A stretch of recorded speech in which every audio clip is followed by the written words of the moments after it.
Well, looks like we're live now. Go, we're live now. Sounds good. Well, it is June 14th, 6:30 p.m. I am hereby calling to order the Planning and Preservation Commission regular meeting. We will begin with roll call. Ms. De Santiago.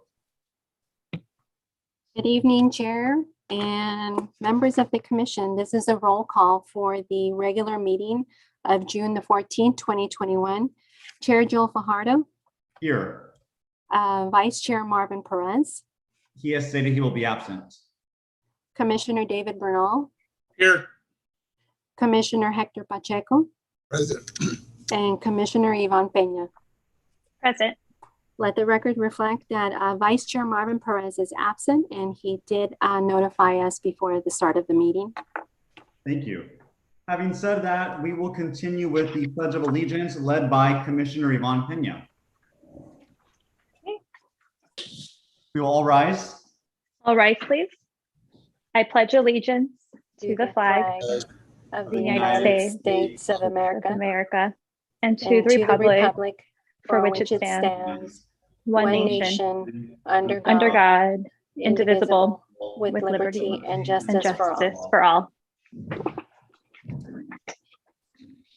Thank you. And if we can have the next Pledge of Allegiance led by Commissioner Bernal, followed by Pacheco, and followed by the Vice Chair, and then we will continue with that rotation.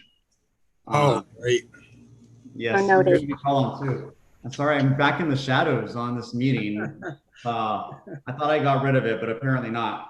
We are now at the approval of the agenda. I will move to approve the agenda. Is there a second? I'll second. Roll call, please, Ms. De Santiago.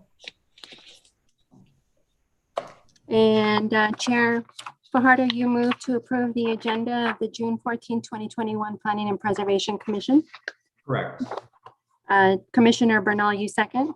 Yes. And the roll call vote is Commissioner Ivan Peña, your vote. Yes. Commissioner Hector Pacheco, your vote. Yes. Commissioner David Bernal, your vote. Yes. And Chair Fajardo, your vote. Yes. Yes, and that is a vote. Sorry. I apologize. I cut you off. We are now at presentations. There are none listed. Decorum and order are stated in the agenda. Mr. Santiago, are there any public statements at this time? There are none. There were none at 5 p.m. this afternoon, and there is no one waiting in the waiting room. Okay, thank you. Having said that, we will now move on. There are no items on the consent calendar. So we will go to our first administrative report. And this is a presentation and update regarding the citywide parking management plan. Mr. Kimball? Yes, thank you, Mr. Chair. We have Mr. Brian Marchetti, who is with KOA,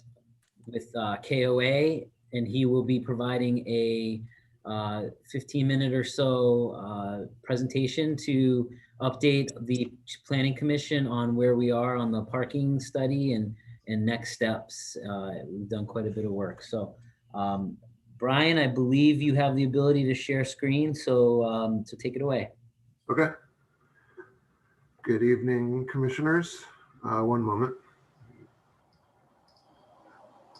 No, currently it's disabled. I think I just fixed it. Try it again, please. Okay. There we go. One moment.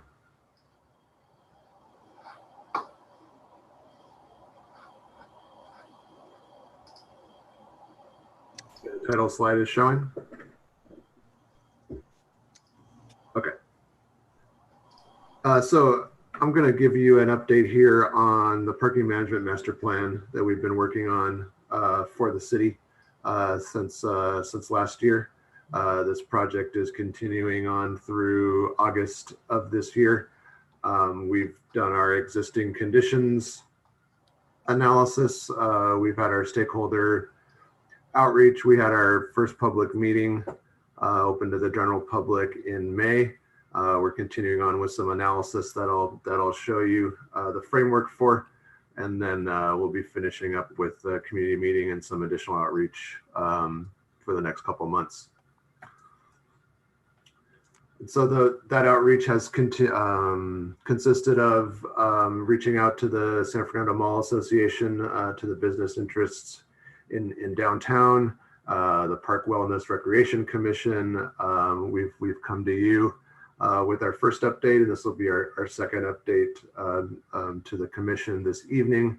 The Education Business Neighborhood Watch, the Education Commission, the Business Neighborhood Watch Group, the Neighborhood Watch Group with the residents, and the Transportation and Safety Commission. We had stakeholder interviews in two different sets. First, when we started the project back in late 2020, and then came back to the stakeholders again in April to have more detailed discussions and get their comments on the data that we had collected. And we divided that up into the business community interests and then into a residents group as well. And we had our public meeting in May, open to the general public. Overall, through the website, through our outreach, and through the stakeholder meetings and the public meeting, we've had over 200 comments received that we've processed.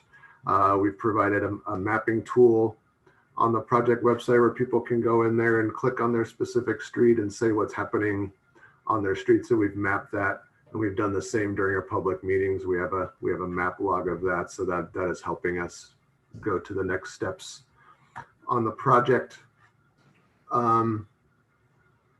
So overall, some of the major comments we received: overcrowded residential parking, which was really true when COVID restrictions were more intense than they are now. The residential parking issues became really at the forefront of everything going on. More parking for businesses downtown. We talked a lot about the conditions before COVID. We weren't able to capture COVID conditions entirely during the surveys that we conducted, although some restrictions had been lifted on commercial activity by the time we did our surveys downtown. But we talked a lot about how it was pre-COVID, what it'll be when restrictions are entirely lifted, and logged a lot of comments about the commercial area issues, downtown issues as well, so we get a good picture of what it was like before the COVID restrictions. Other categories of comments: parking time limits and permits, impacts on traffic due to lack of parking, people circling around looking for parking, which is what happens when you run out of supply in a certain area. Safety and security, the parking fees and costs for either the meters or the Civic Center parking lot. And then parking around parks was one of the other major issues that we heard from on the public.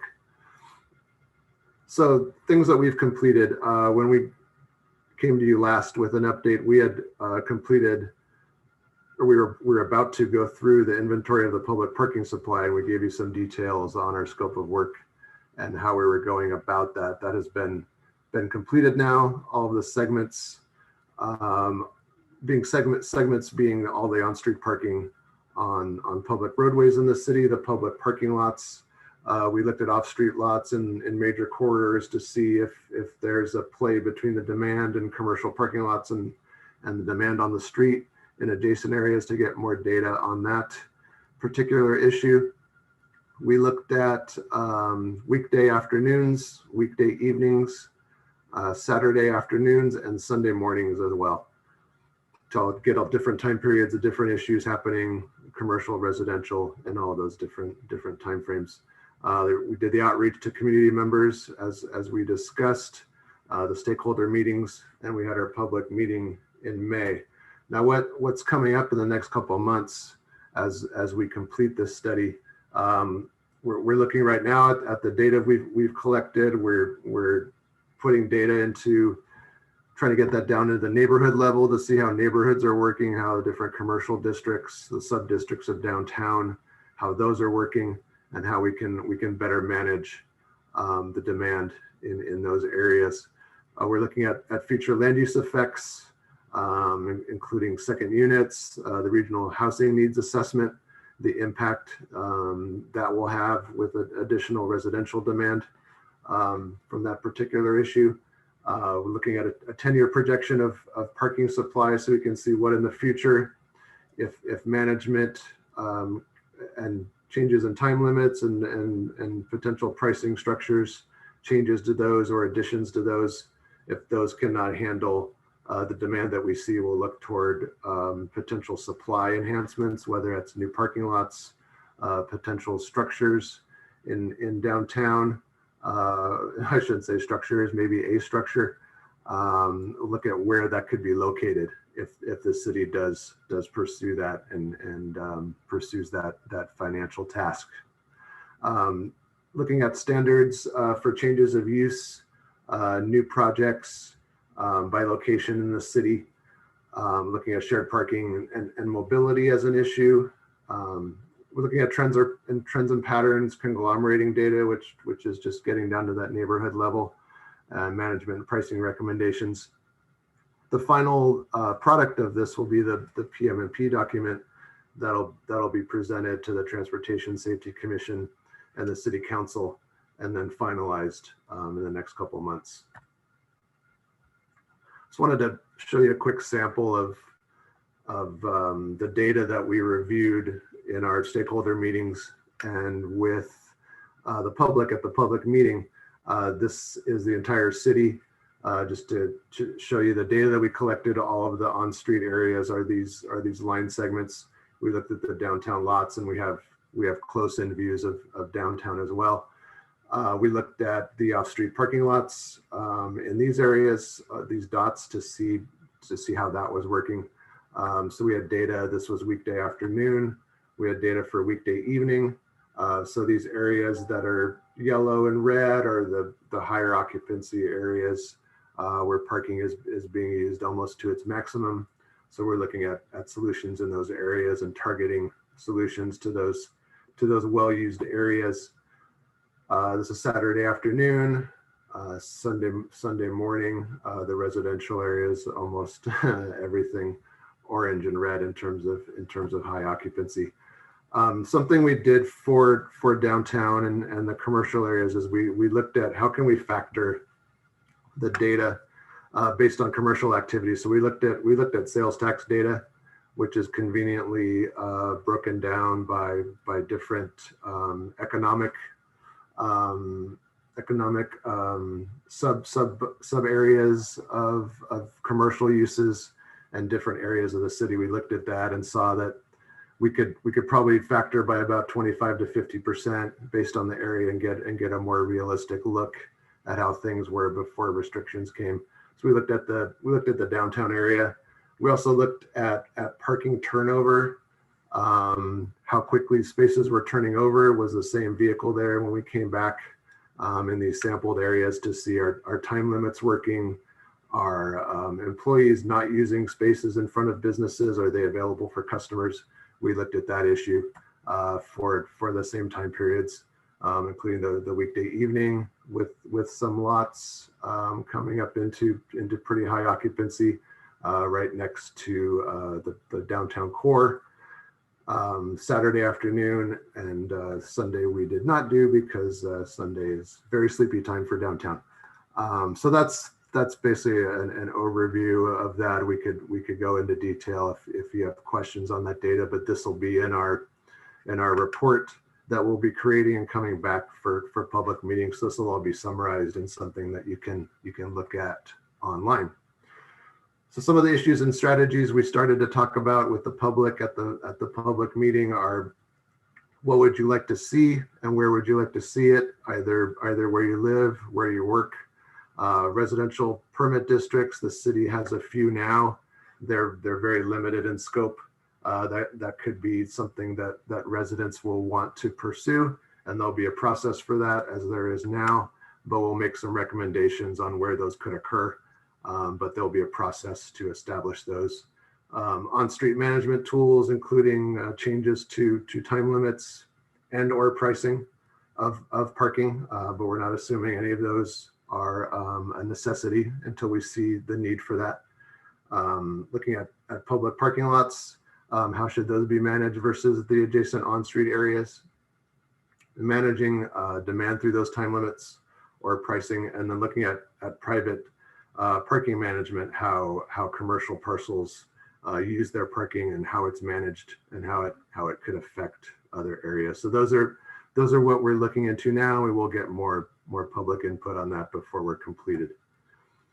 This is the project contact information. Thelma Herrera is with Catherine Padilla and Associates, who is the outreach lead on the project. We have her email here and the project website as well. It goes through the city website and goes to a special page where we have a summary of the project. We have the ability to comment, put a point on the map, to talk about the issue, and also register to receive updates on the project. So that's the update on the project for you. I wanted to get through it quickly, not use up too much of your time. So I take any questions you might have on that. And thank you. Thank you. We will begin first with Commissioner Bernal for any questions. One of these days I will get this mute and unmute thing under control. Oh man. One of my questions is not only I think for you, but I think the timing of a parking study during COVID, I don't think is going to necessarily reflect an accurate outcome. I mean, we have a lot more people that are parked at their homes because they're staying home because they're out of work and so forth. And the opposite can be said for our downtown area. So where there might have been a lot more people in the downtown, you know, there probably wasn't during COVID is my assumption anyway. Sure. That and as far as like, you know, private parking lots too, I think there's a couple in the city, and I know there's one around the corner from my house. And I wonder if there's a mechanism for maybe having like a usage agreement with whoever owns that parking lot to maybe, you know, help, you know, relieve some of the parking issues that we have in certain neighborhoods. But that's pretty much it. Yeah, I can respond to those. Yeah, so we received authorization to start the study in early March of 2020, and the county and state entered into restrictions on activity later that month. So we delayed for a while. We knew we couldn't collect data. The special issue with this study is that it's a SCAG, the area government's funded project, and their funding deadlines. So we really struggled with that. We wanted to not collect data in the middle of COVID restrictions. Again, some restrictions had been lifted by the time we collected data. We know all of them are still not lifted. We kind of phased it in. We did the residential areas when some of the restrictions had been lifted. And once the commercial restrictions had been lifted, I forget if it was to 25 or 50%, still, you know, incremental changes. Then we did the downtown surveys, but this study will not sit on the shelf for 10 or more years. This will need to be updated as we move forward, especially how we started the project. So like I said, we did look at ways to factor the data based on commercial activity, and we know that this study will need to be updated in the future and kind of refreshed, as any study should, but there'll be kind of a schedule to refresh that in the future. Yeah, there can be opportunities for private parking lots, either through, you know, shared agreements with other properties or with the city to provide that extra supply, because you don't want to build parking supply or have to manage certain areas when there's parking kind of sitting there that could be available in the evenings or on the weekend, like a bank or a use like that.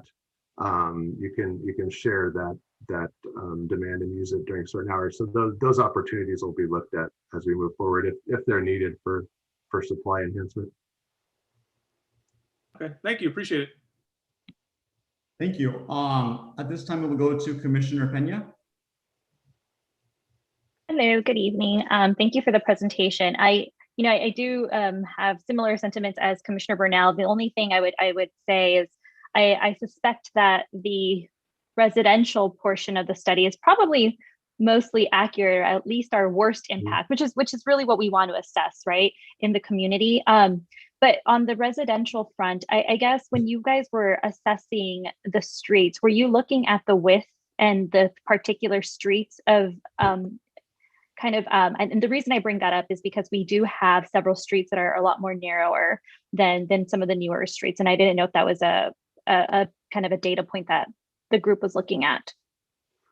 No, we're looking at general conditions, driving around during the surveys as other people are collecting data to see what's going on, looking at, cars parked up to the corner and potential site distance issues because there's so much parking demand in some areas. We noted that, and we got a lot of public comment on that as well, but we're not looking, at least under this study, at any kind of geometry of the streets and whether, there's enough width for travel lanes versus on-street parking when it gets really full.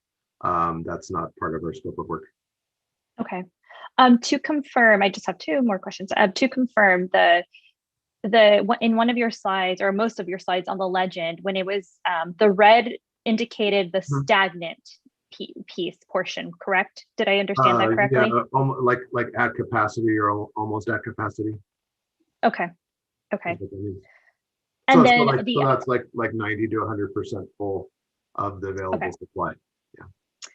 And then the other piece, and this may be related to my first question, those on the commission or those that have heard me before, I think this is probably my common gripe about city parking on just the level of safety. When you think about the corner of a street, people kind of encroach that corner and you can't see, especially if you're, for some of our streets have become throughways, you can't see one way or another.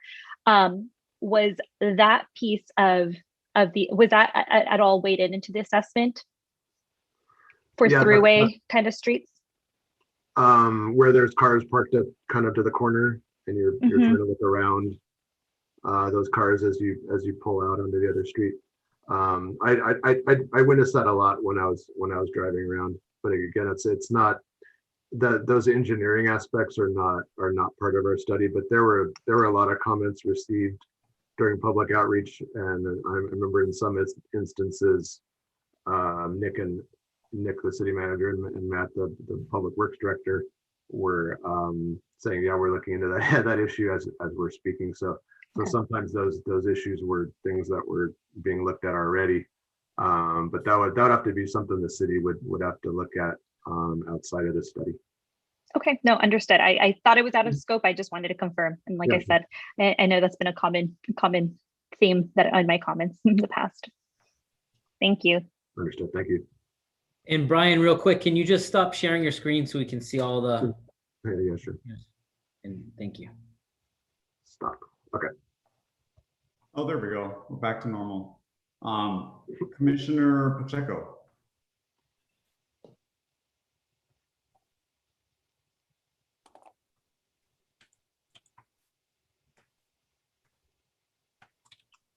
Commissioner Pacheco, you may be on mute if you're speaking.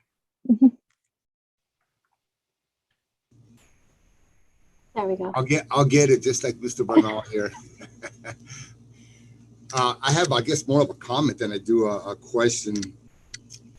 Was any consideration given to the parking on residential areas with respects to business trucks, trailers, construction trucks that are parking in front of housing, in front of residences?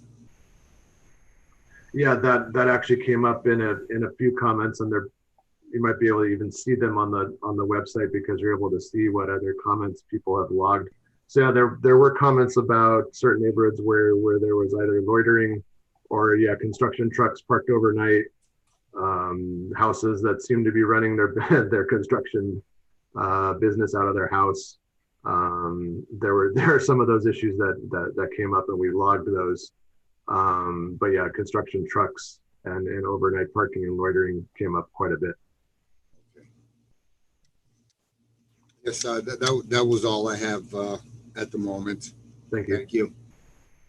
Thank you. So how do you think that the anticipated growth of housing, apartment buildings in the cities and whatnot is going to impact parking? I mean, one can only assume that it would make parking more challenging rather than, facilitating it, unless the community, unless the building project is built with parking in mind. Sure. Yeah, and as newer projects come on, they will be built to code, there are a lot of older apartment buildings that maybe have, one space on site per unit, which we know doesn't work for pretty much any family anymore. Some of the data we collected, we didn't get it for apartment buildings because it's a little bit harder to collect because we're kind of driving along the street and kind of looking. We collected kind of driveway counts in residential areas and looked at how many cars were parked in the driveways anonymously. We're not logging addresses or anything. We kind of looked at looking at the density of the residential land uses versus the parking demand that we're seeing. So, I mean, San Fernando is not a very dense city, but in terms of population per unit, it is pretty dense. And then with apartment buildings, on top of that, you get that density. And then in older apartment buildings, you don't have enough parking for those 3 or 4 car households. So it does become an issue. And those were some comments received on actually specific areas where they felt that either apartments were using parking for a lot of storage and it wasn't available, or there just was a lot of parking demand spilling onto the street. So, almost every residential area, whether it's apartments or single family, there is that issue. So we recognize that, and we're incorporating that into the study. Okay, but specifically, how do you see the growth of housing and apartment buildings as to how that will impact parking? Will it make it worse or make it better, assuming that these new projects are using, bonus density ordinances, for example, where they don't necessarily have to have, a significant number of parking spaces, if any, in some cases. And second units is a similar issue in that way, where there's a lot of exemptions with the state rules on second units. That will be a challenge because the parking code doesn't mandate perhaps enough parking for those areas if those units have 3 or 4 car or more households. So that will be a challenge, and that's what we're looking at in our land use analysis, is looking at what's the new commercial floor area that might be coming in, how many residential units might be coming in different areas. That's based on the corridor specific plan, and then any other data that the city will give us for input into that. So we'll be looking at what that does to demand and seeing where it's gonna basically affect demand in a more negative way, and other actions might be necessary. So wait, just to clarify, the growth of housing, it will make parking worse, or it will not make parking worse? Just to put it in layman's terms. I can't say in every situation it's going to make parking worse, because the units will be built to code. But what is it being built to code? What does that have anything to do with whether not being able to answer about parking? Oh, sorry. I mean parking code. So you have, that's one example. So you have the older apartment buildings that maybe have 1 space per unit. The newer ones will have 2 per unit, maybe some visitor spaces. They'll be built to a higher standard in terms of providing parking per unit. So it will help a little, but if you have that real density that comes into those other units, then it will exacerbate existing parking problems. Okay, so right now I know that okay. So now I understand a little bit better by what you're saying about new, updated codes and standards. That's fine, but does that mean though that these bonus density ordinances have been eliminated, or do those still exist? I don't believe they've been eliminated, as far as I know. Okay, so if new buildings are constructed rather, that predominantly use some of these state laws or bonus density ordinances permitting less parking per unit. So for example, 1 parking space per unit, I think you said in an earlier response that tends to not work. So projects that do have 1 space per unit will inadvertently or very likely make parking more challenging. Is that correct? That's correct. They'll have a bigger impact. Okay, whereas developments that don't use those bonus density ordinances that will follow the existing standard and potentially even have additional spaces that aren't required, but those are less likely to have an impact on parking. I would say that's correct. Yes. Okay. And so what is so what was your take on the assertion from residents that parking is potentially limited because of people not using their garage space. They use it for storage as opposed to parking. Does that seem to ring a bell? Is that more mythology? Where would you, where would you place that? Yeah, and the data that was collected during the surveys on kind of driveway occupancy, many neighborhoods, 3 or 4 cars per driveway, some more, some 5 or 6. We're looking at kind of the maximum that we saw per neighborhood and the average to kind of show that in our figures, to show that kind of parking density, even in single family areas.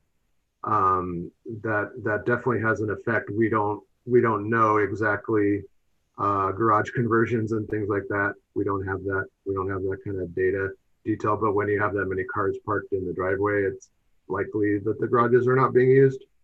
And some of that parking does have to overflow onto the street if there's 5 or 6 vehicles and they can only park 4. So it does have an effect, and you see generally a high driveway parking throughout the city. Yeah, that is true. Although I would probably say that if someone is using one's garage for storage, but they have, 3 cars parked tandem in a driveway, for example, or 2 cars, and there's only 2 cars in the household or 3 cars, then it probably isn't providing much of an issue. I think that if I were to speculate, and again, I'm not an expert in this field as you are, but if I were to speculate, I think that the biggest challenge would come from properties that do not use any of their on-site parking, whether it be a driveway or whether it be a garage. And so did you find in your study that is the case, that there are some properties that you anticipate might have 1, 2, 3 cars just based on the household, or just based on the square footage of the lot size or square footage of the property size, but there are 0 cars parked in the driveway? We didn't look at it that way because we don't know the density of those units. We don't know how many people are in those households. We don't know the parking demand. We don't know if they have 4 vehicles, if they have 2 vehicles, if it's a retired couple that has 1 vehicle. We don't know that. So there's not enough for us to kind of analyze that situation. Okay. No, that's there's a lot of issues we're going to speak to in the study, but sometimes we just don't have that data to really speak to the effects of that. Yeah, well, that might just be a recommendation maybe for future studies. I mean, you might not be able to have it for every city, but there's probably, got to be a way to develop a, regression model that, pretty accurately predicts how many cars would be on a given street given, household size, lot size, household square footage. So if that data does not exist, then so be it. So there has been discussion of a parking permit system in the city for some time, and there are some places that do require, permits. There are, at least a couple of streets, right, off of 2nd and 1st. What do you see as the feasibility of that working in a city like San Fernando? What are some of the challenges? If that would even be one of the recommendations to begin with, it might not be a recommendation.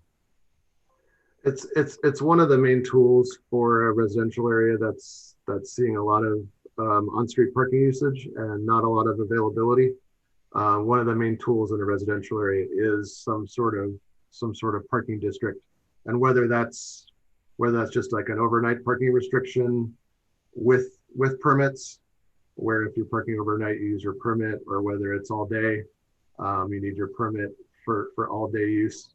There's different ways to implement that, but there are a lot of cities in LA County that have overnight parking restrictions. So from 2 a.m. to 5 a.m., if your car is on the street, it has to have a permit, or it's a violation. It kind of gets people to manage their residential fleet and get their parking on site if they can't. They have issues. They need to find other ways. But you could have that working throughout the day. Some of the challenges to that are our administration of that it has to go through a whole planning process. It can't just come out of our study. So you have to have a planning process that goes through a specific outreach in that community. There has to be a vote to implement that for each neighborhood. But some of the challenges are administration. Some of the challenges are the fee structure for residents paying annual fees, either for their permits, for guest parking. It just kind of involves a little higher level of administration by the city, and then the fee structure can be an issue for some. Okay. And how long does it actually take to put in place a parking permit system? Well, you would do it by neighborhood. So is that what you mean? Like if a neighborhood wanted to have a permit district, is that what you're talking about in terms of a system?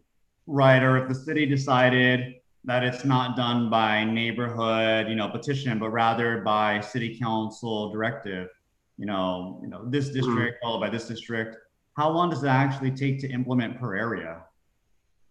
Yeah, I don't know of any cities that have done it kind of citywide and said this is the new method and this is how we're going about. So the typical way is that you go neighborhood by neighborhood, and there is a process that the city does have that where you can petition for a permit parking district, but it involves the outreach, like I say, it involves meetings, education on the permit parking district. It involves a vote of the local residents, so that's probably at least a 6-month process, maybe longer. Per district, you're saying? For each district, you're right. Yeah. Oh, 6 months process for each district. That's interesting. Okay. That's a rough estimate.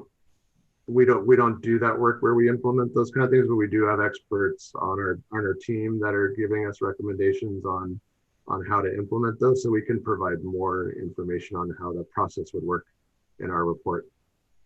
So when you say experts on your team, does that just mean that they help you draft up the report, or are they people that the city could potentially hire to say, here, help us implement this? They're part of our consultant team. So in other words, if the city did want to go that route, that is something that you were able to work with the city on, step by step. Is that correct? Well, that would be a separate process. It's not under our contract. Oh, I understand, but that is a service that is available if the city council chooses to. Right, of course, yes. Okay, well, all of this is very helpful. I think that it is a challenging situation without a doubt. There are people who, have large households. There are people who prefer to use their lot for something else, like, storing items and whatnot, whereas, as opposed to parking. And so bringing about change, without a doubt, does come with difficulties. But given that it is such an important issue for the residents, and to be quite honest, in many respects, a safety standard for people at least have something that's walking distance to their house. Some people have to park, half a mile away to find something nearby. I think that, for those reasons, it still is in the interest of the city to investigate this and to come up with a solution. But I can only imagine that, in your experiences, even though this does bring a sense of order to parking, there are also some people who oppose it as part of the process. And with regards to the actual fees that are collected, does the whole process, not your consultation, but maintaining a parking district, does it tend to be net neutral for a city in terms of, yes, they have administration, yes, they have oversight, but they are not necessarily losing money or expending new monies because they have enough revenues to balance the additional labor and staff that comes with this? Yeah, the pricing of the annual permits and the guest permits, those offset the enforcement and the administration, but it's not like a downtown parking district where you might actually have excess funds that could be put into maintenance and cleaning sidewalks and things that commercial districts can do. The pricing for residential parking permit districts usually is done just to offset the administration of it. Yeah. And I do concur with Commissioner Pena with regards to some of these corners having cars that are far too close. There are some corners in San Fernando where you're making a turn, you can, advance your car centimeter by centimeter, trying to see if there's any incoming car. And as soon as you're about to make that turn, there's a car that's in close proximity. And so it really is hard to gauge on certain streets, the traffic level, just because there's such a need for people to find available parking spaces. Well, that exhausts my questions. I know that you mentioned that someone else here was from your firm as well. Did that individual, or I might have misheard that, but if there is another individual here from your firm, did he or she wish to speak or to provide additional insight? Thelma Herrera is here with KPA if there's any questions on our outreach efforts or on the project website, communications, those kind of things. She's here for that, but otherwise Thelma did not plan on speaking this evening. Okay. She's behind the scenes. Hi, Thelma.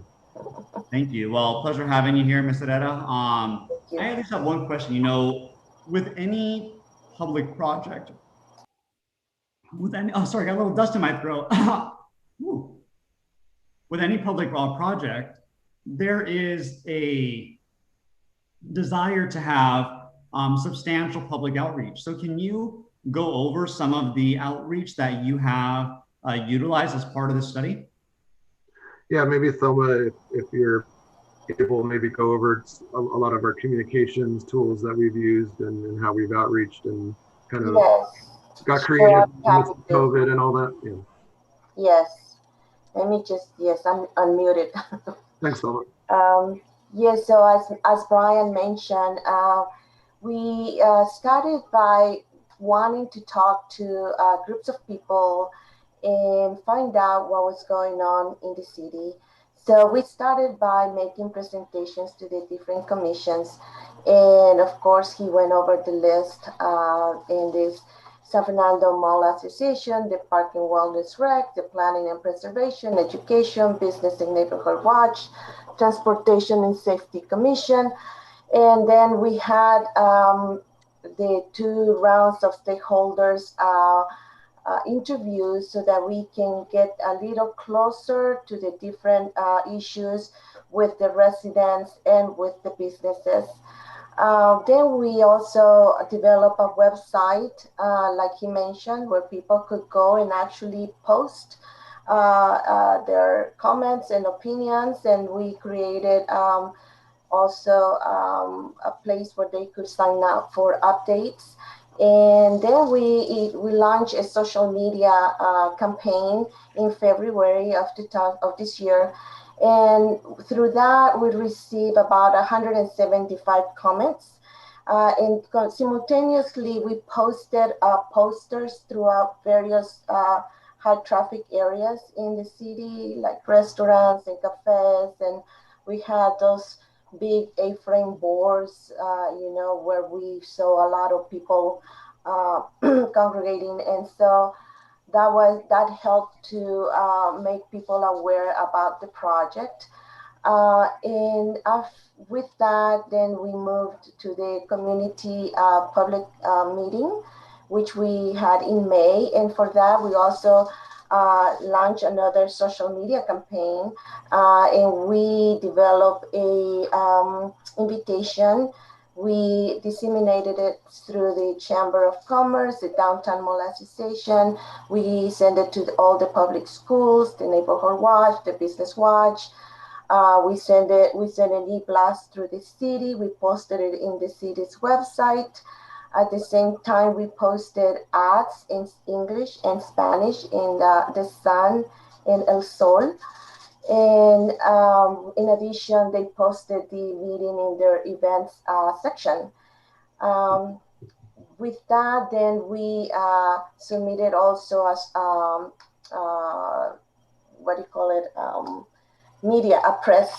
it escaped my mind, a press release. And everything, of course, was bilingual.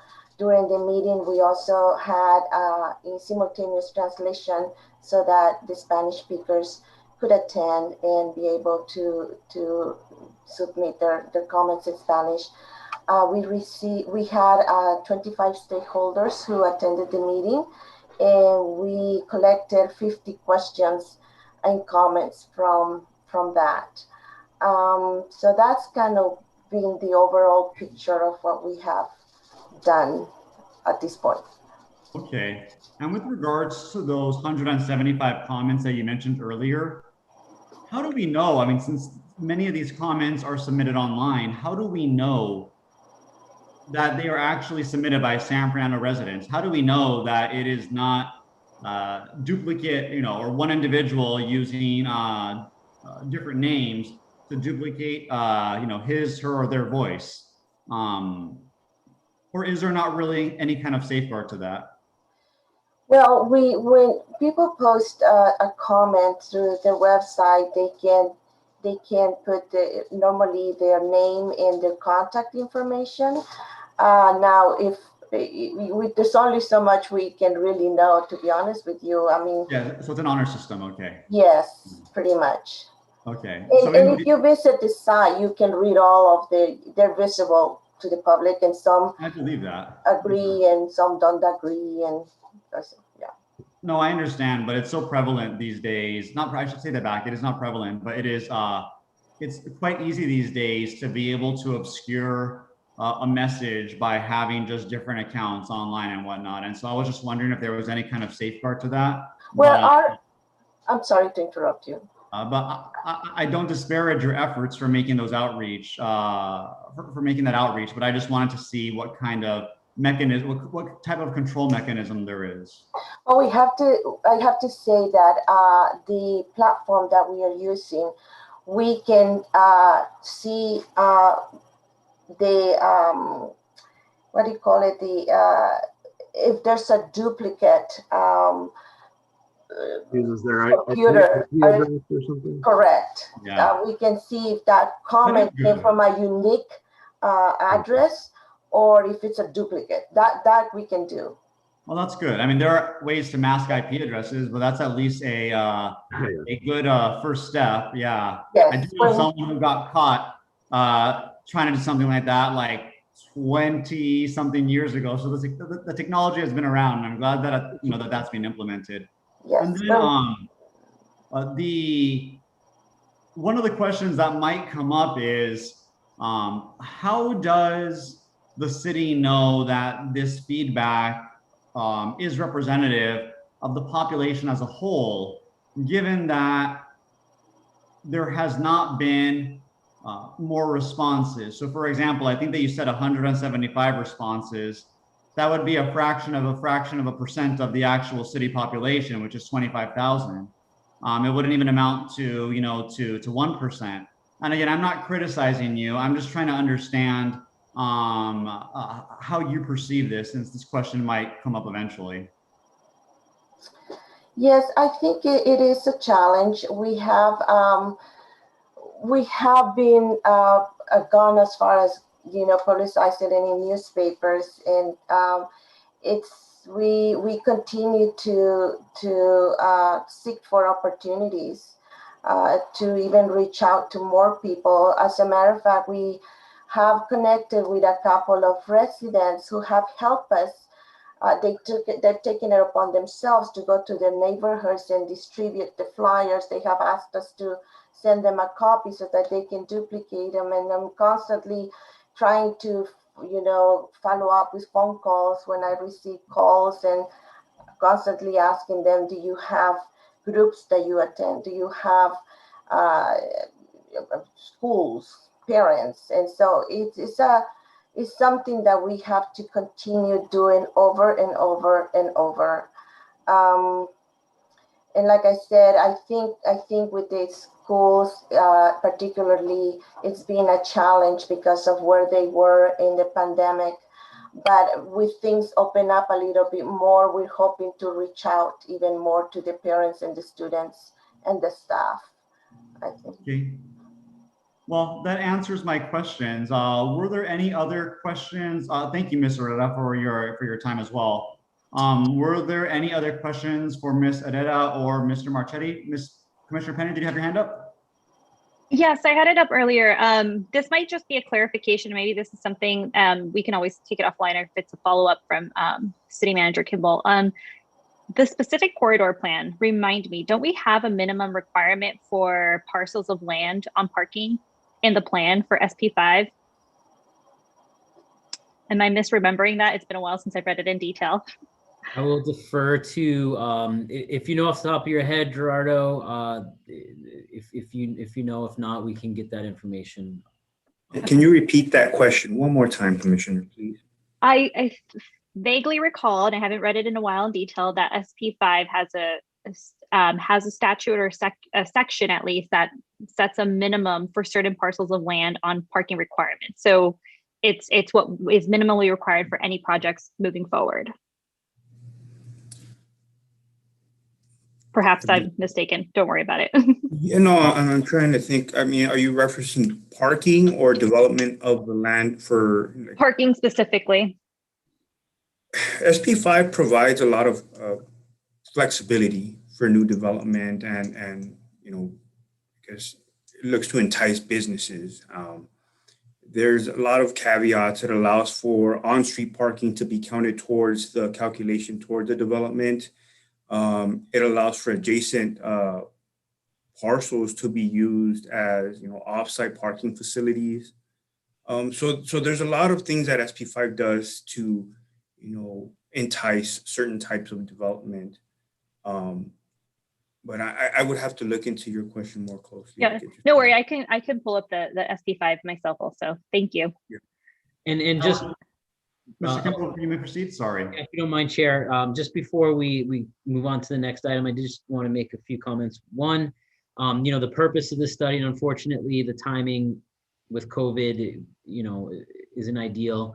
And I think we tried to work through as much as possible. We delayed, you know, collection of commercial data until I believe March, early March, late February, early March, where at least there was some activity that was restricted. That being said, I think we kind of recognized that, you know, it wasn't an ideal environment. So because of that, we actually submitted for a second round. We submitted a grant application for a second round of funding to from SCAG to potentially do some additional counts, supplemental counts in the commercial areas, you know, in a non-COVID time period. I do also want to say that you know, again, despite those challenges, this study will provide a lot of really useful data. I think we've had anecdotal data over the last, you know, 15 years about the parking problems. That there actually will be some data, some counts and concrete data, a baseline, so to speak, that we can establish through this particular study. That regardless, there's best practices in the parking industry that we can use some of this data to inform some of those best practices and still move forward with. And I think in the next iteration of the parking plan, like, you know, this is the first step, right? The next iteration, I think we would look more at, you know, parking projections. This is just a kind of more of a point in time parking count data sample, you know, as we move forward. And then that was part of the scope of service that we put into the parking, the grant, the supplemental grant that we applied for is also, you know, a scope of service that has some future parking projected need. So just some of those, I just wanted to make kind of those comments, as I think they're pretty germane to the discussion. Thank you. And I had actually one more comment, and I'll keep it short. please. No, go for it. Okay, so I think, you know, as housing needs increase, you know, by the year, it seems, parking is going to become an issue. Now, I, for a living, work for the job that I do requires me to, you know, be out in town driving around every day. So I've seen, especially in the west part of the valley, right along the Orange Line corridor, where they built a lot of large apartment complexes, really big developments. And so they are beholden, I would assume, to those enhanced parking not restrictions, but they have to provide a certain amount of parking per unit, I would assume, because these buildings are no more than 3 to 5 years old.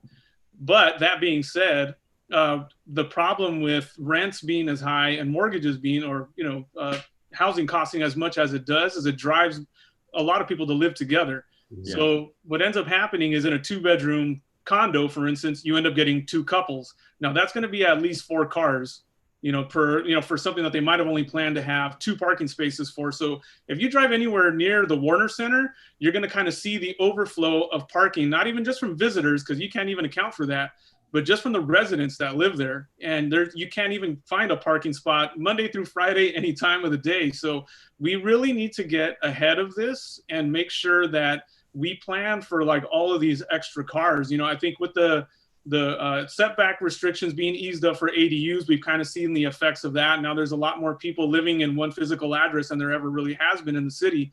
And you can kind of see the effects of that. So we just want to make sure that we really get ahead of this on the parking study. That was the only reason that I made the comment about COVID, because we're really not seeing, you know, the full effect of, you know, the lack of parking that we have in the city. So it might be time to go ahead and get a little bit creative and maybe do some outreach to some of these privately owned lots and see if that can help with some of that overflow. Thanks. Yeah, absolutely. And, you know, Commissioner Bernal, to your point, you know, one of the challenges I think that we as a city and other cities face is that the state has thus far refused to, or not, I shouldn't say refused, but they have made it far easier to build these second units without having parking on site. And so the city really has a limit in terms of what it can do.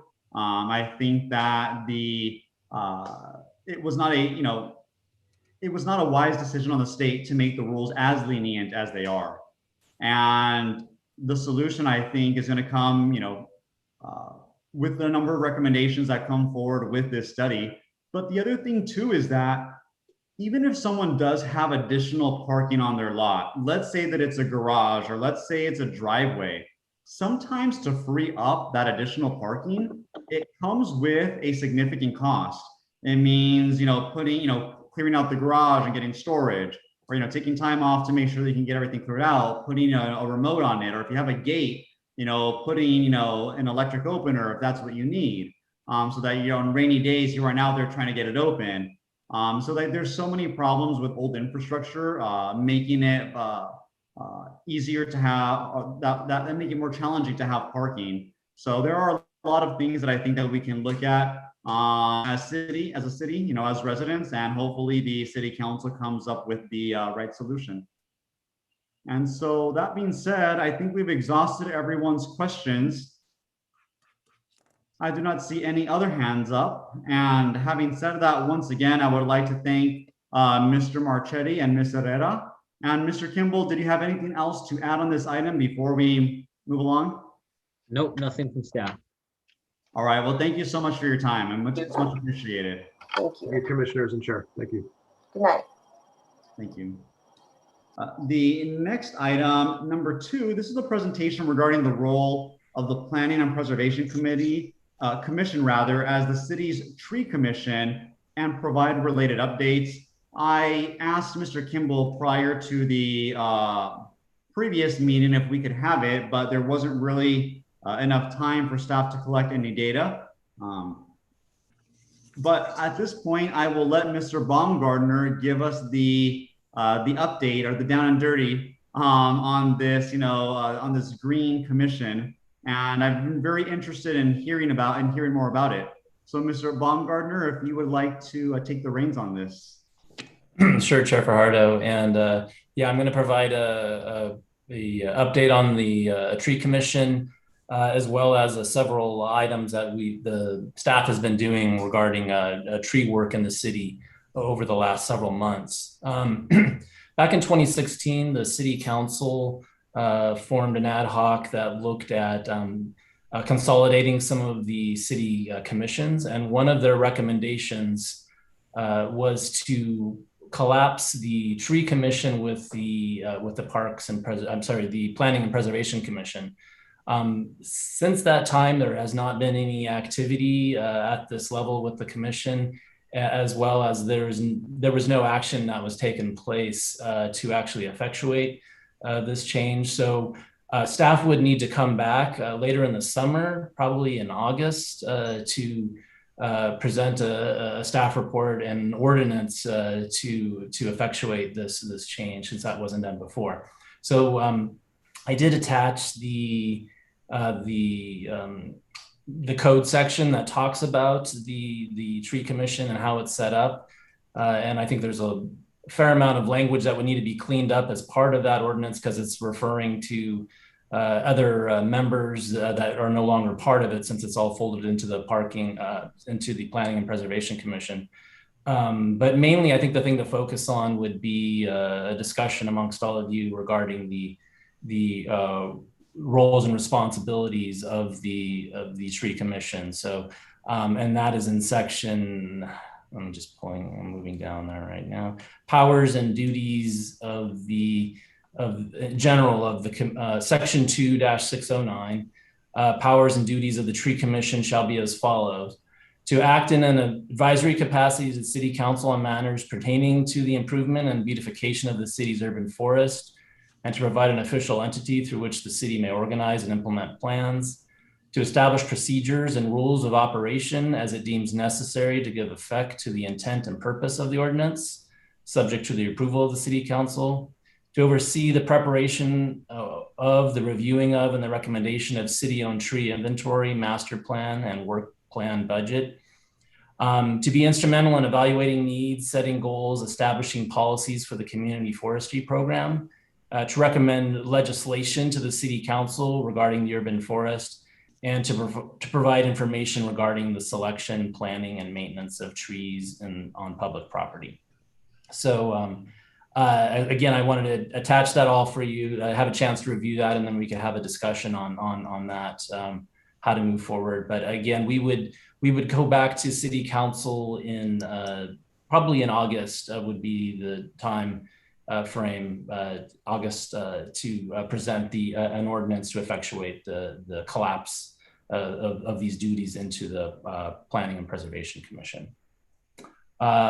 Next, I wanted to talk a little bit about the projects that we've been undertaking and some different tree work that's been going on, tree maintenance, and some budget-related items to bring to your attention. A couple months ago, for the 13th year, we were able to be designated once again by the Arbor Foundation as a tree city under the Tree City USA program. And there's 4 different standards that a city needs to meet in order to retain that status. One of those is having a tree board or a department, having a public tree care ordinance, having a community forestry program with an annual budget of at least $2 per capita. And over the last several years, we've spent double that. We've spent about $100,000 a year on tree maintenance with our contractor, West Coast Arborist. And then having an annual Arbor Day observance and proclamation, which we did just a couple months ago. And we did, COVID has not allowed us the last couple of years to have these tree planting events with the community, but we have still managed to plant some trees that have been donated to us. And we did that again this year with trees that were donated by Republic Services at Recreation Park. Next is the Urban Forestry Management Plan. We're actually pursuing a grant through CAL FIRE, and it's a 2-step process. First is submitting a conceptual plan document, and we're working with a consultant right now to help us submit that. And then if we pass through that phase, we would be looking at submitting a final proposal in October. And then the Urban Forestry Management Plan is essentially looking at the way the city is planting out its trees in a more holistic fashion. So taking a look at the types of trees, where they're being planted, how they're being cared for, maintaining a thorough inventory of those trees, looking at training for staff, and budget for continuing maintenance of that urban forestry. Next is some recent projects we've taken on. Back in late March, early April, we planted 72 new trees along both sides of Glen Oaks Boulevard between Harding and Hubbard. We will be going back. We're in the hot season, so we wouldn't be doing any planting, but we're looking to go back and planting further down Glen Oaks on the other side of Harding as you go toward the swap meet. So we have a number of additional trees that we would be looking to plant starting in the fall, but right now it's just too hot to do that. So we finished the first phase. Next project is the ongoing Cayes Verdes project with 3 people. And again, because of COVID, we haven't been able to do as much with that. We did hold a couple of small planting events where about 25 to 30 trees were planted. And we're looking to start that up again in the fall. Again, summertime is not the time to be planting, but we are holding different tree care events with tree people on the plants that have the trees that have been planted to date. But in the fall, hoping to plant another 200 or 300 trees in the city as part of the Cayes Verdes project. As I was saying earlier, the Arbor Day event at Rec Park, we had 3 trees that were donated by Republic Services that we did plant at the park. Looking at tree maintenance, and just to give you an idea, typically we spend about $100,000 with West Coast arborists. Starting in this next fiscal year, we're doubling that budget with West Coast to help us with tree maintenance. They typically, as part of their scope of work, they are working on a grid pruning phase through the city. So there's 8 different areas in the city, and they cycle through those 8 areas. And every 8 years, your trees are getting trimmed again per this program. But in addition to that, they help with help supplement staff. We have very little staff that's available for doing a lot of this tree work now. So they help us with responding to emergencies. They help us with work orders, with trimming trees that are taller than what we can handle. So they can safely do them with their trucks, and they have the training to do that. So they help us fill a lot of those work orders, removing trees when necessary, and occasionally helping with planting trees. But typically they're just kind of helping us with that overall work order, especially during the heavy wind events, they can help support us in that. But doubling their budget will really help get on top of a lot of our tree maintenance, a lot of the tree trimming work orders that we've had. And that's the final point I was going to bring up is over the last year, we've had over 500 requests from the community related to trees, a lot of that being tree trimming, removing old stumps that were for trees that were removed in the past, but the stumps were never ground out, coming back and grinding out those stumps. We did purchase a new stump grinder so that we can do that ourselves rather than having to have West Coast arborists go out and do a lot of them. They would go do the larger ones, but we now have some equipment where we can do this ourselves and get on top of a lot of these ourselves. So yeah, we've been busy we've had slightly over 500 requests responding to the public for anything related to trees. So I'd like to leave it at that. If you have any questions, I'm very happy to answer anything that you might have. Thank you. I appreciate that. Yeah, it came as a surprise to me that the city council had not formalized the change. But the city operated in a manner where it had accepted that the planning commission was the oversight of the tree commission, yet it was never formalized. And so I'm glad that, this is at least, moving forward in the right direction. When I served on the on the tree commission as a council member, our meetings were very general. We did speak about a number of these issues that Mr. Baumgartner mentioned, but it was really just a casual I shouldn't say it was just.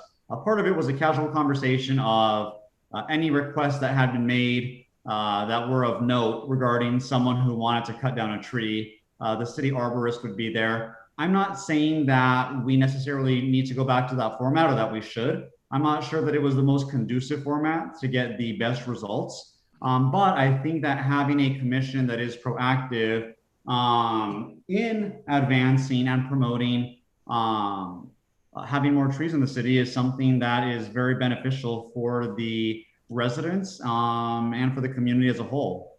And so having said that, I wanted to go around to my colleagues to see if they had any questions or comments.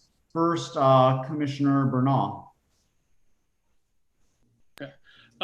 Yeah, thank you for that, Matt. I appreciate that. It's good to see the tree commission come back.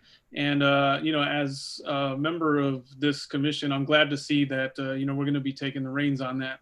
as I look around at my colleagues, I know we're all pretty passionate about, trees in the city and stuff like that. So I think that's a good move. I think what the chair was saying about the meetings being kind of informal and stuff like that, I think what ends up happening is they're not very productive, so it probably should not fall back into that realm if possible. And I don't know what was the frequency of those meetings, Chair? Gosh, if I were just to speculate, I think it was once a quarter or once every other month. Certainly was not once a month. I shouldn't say certainly. I don't recall it being once a month.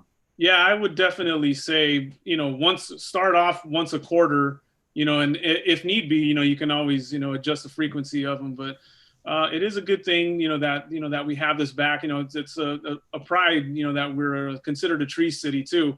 And when you visit other places that do not have trees, it really makes a difference. It definitely makes a difference in how hot it is just to walk down the street and things of that nature. So I'm glad to see this is coming back. So yeah, thank you. Thank you. Commissioner Pacheco, followed by Commissioner Pena. I think you might be on mute still. No, I'm not. There we go. I don't have any questions at the moment. More of a comment probably. It's glad to see that, we are moving forward and going in the right direction with all the tree planting in the city. I just like to see them put a little time and consideration into the type of trees that we plant in certain areas. There still are a lot of areas in the city of San Fernando that have the sidewalks up. I've seen sidewalks as high as 12 inches, where it makes it very difficult for people in wheelchairs or elderly people to get by. I'm trying to remember the name of the tree. I believe ficus. If we can stay away from the ficus, I know they provide a lot of shade, but they also provide a lot of roots and very difficult to maintain. I'm sure it's very costly to maintain. So if just, a little food for thought to put in some consideration into the type of trees, since we have all these arborists and specialists that are helping out, or we're paying them, I believe. Let's put a little more thought into the type of trees that we're putting. I'm seeing oak trees also on McClay in some areas. When they first planted them, they were 3-4 inches in diameter. Now I'm seeing them and they're looking like they're 10-12 inches in diameter, and I can see them getting larger in the next 10 years, which is also going to eventually create more problems. And those are the trees I'm referring to, are the ones that are sticking out on McClay in the little planted areas there, the curb that they put out there. I don't know what type of oaks those are, but most of the oak trees I know they get very large. So something to think about. Thank you. Commissioner Pena. I just 2 comments. I'm really glad to see that the city has invested in some equipment to get rid of the tree stumps. I think that was a big complaint from a lot of my neighbors over the years. People knew you're on the planning commission. They're like, hey, there's been this stump for like many years. What's happening with it? And I know I probably communicated that to staff a couple of times. So I'm really happy that we can expedite that process. Just the other thing, it's interesting. Even though we haven't had the official tree commission as part of the planning commission, I was grateful when I previously sat on the commission for several years that all the projects were always presented with the huge consideration of trees and just green, kind of the green space. And I always appreciated the project. That being said, maybe the projects were really just swayed by staff. So I appreciate staff how helping those projects be presented in a manner that were holistic and comprehensive and had trees incorporated. I mean, I think part of it could have been they knew the commission at the time, and they knew myself, and especially may he rest in peace, but Commissioner Stormy Hopt. He was a huge arborist and proponent of trees and was very critical of what trees you had on your property. So maybe they just knew the lay of the land. But I think it's a good reminder for us as a commission. We have to set our goals and set those standards of what we want to see and what kind of projects, so that they're projects that meet our standards as a city, and a tree city for that matter. Thank you. Well, it looks like there was a lot of support for this undertaking, which I guess should have been done 5 years ago, or give or take. But better late than never. Or as the expression goes, better to plant the best time to plant a tree is 20 years ago.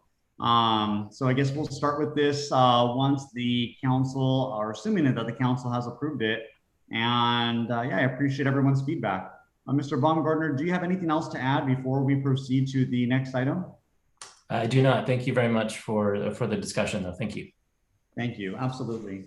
So the next item is a discussion regarding Planning and Preservation Commission's 2021 through 2022 goals and objectives.